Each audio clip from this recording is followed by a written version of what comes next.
I found out in 2001 with my annual mammogram. I was 47 years old, and basically there was some sprinkling. It basically looked like baby powder on my breast, and the doctor thought, well, perhaps it is baby powder. They sent me home and they did a redo of my mammogram, and I came back and it was still there, and basically I was diagnosed with DCIS, which is an early form of breast cancer which starts in the mammary glands. And I took it from there.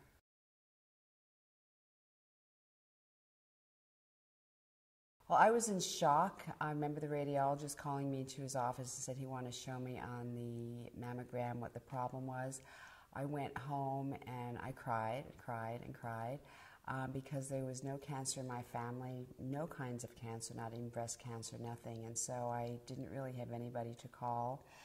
I was very afraid because my children were 12, 15, and 17 at the time, and the first thing I thought of is I'm going to die. And so that was very frightening. I felt too young to die. I wanted to become a grandmother. I wanted to see them grow up, and so it was very stressful for me.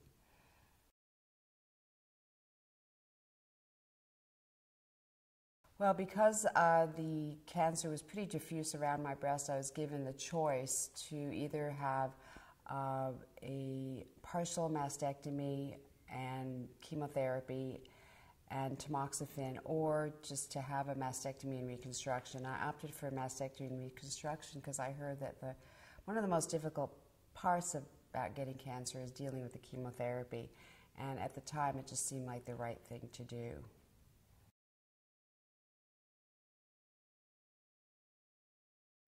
What surprised me most about my treatment was the form of reconstruction that I actually ended up going with. I had gone to see Dr. Mel Silverstein for a second opinion. We were living in Florida at the time, and Dr. Silverstein is a specialist in DCIS. And we flew out to Los Angeles and got a consult from him, and I decided that I wanted to have him do my surgery. And he's the one that gave me the choice of what kind of surgery. And what surprised me the most is the choice that I ended up going with in conjunction with his plastic surgeon, and that is I had a muscle removed from my back, which was called a latissimus dorsi, to make the breast. Because I was living so far away, I couldn't do what they were doing at the time in 2001 more often was the expander method, which meant you have to go into the office once a week to have it expanded. And so I couldn't do that form of treatment. So the hardest part was really recovering from basically two surgeries. I had a mastectomy and reconstruction. And so the front hurt, the back hurt, and so that was the hardest part. And I'm still suffering from muscle pain 11 years later in my back because of the missing muscle. So it's a good excuse for massages.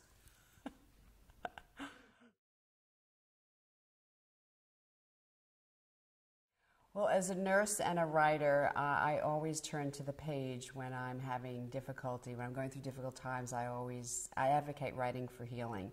And so the first thing I did was I journaled about my experience, shared all my feelings and concerns with my journal. I wrote letters.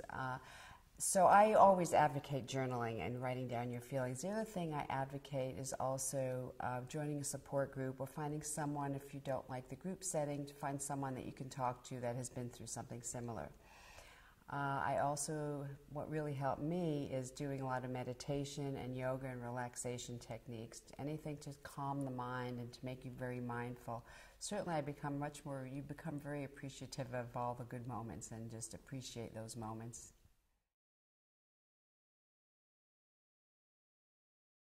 I learned the lesson of gratitude, to appreciate all the good things that are happening in our lives. And I also learned the importance of being positive and to only keep people in your life that bring you something of positive value, and to remove all toxic people from your life, because I think toxic people can make us ill.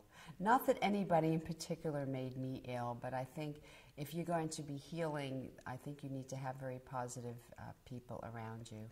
And I also learned not to have any fear, because I think fear is certainly the demise of many of us. You just have to keep a positive attitude, and remember that everything passes.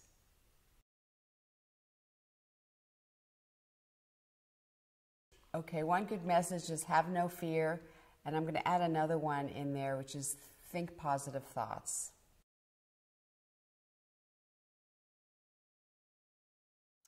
I would say to do whatever you can do to relax yourself, meditation, yoga, meet with people that make you feel good. And also, because I'm a nurse and a writer, I would advocate journaling, writing about your experience every morning. First thing in the morning, wake up, find a beautiful journal and write your thoughts out as they come to you. And then you can follow your journey. And what I did was I actually kept a journal of my whole experience, which lasted for 4 or 5 months, and the aftermath. And I came up with a book called Healing with Words, A Writer's Cancer Journey. And it's actually a self-help memoir. And so what I do is I tell about my journey, but at the end of each chapter there are journaling prompts for women to write about what they're feeling. Because oftentimes, if you've never written before, you don't know what to write. So I offer questions that you can answer. And at the end of the book, there's a little section on teaching you how to write. So if you've got a cancer diagnosis, this is really a good way to go, and it's available on Amazon.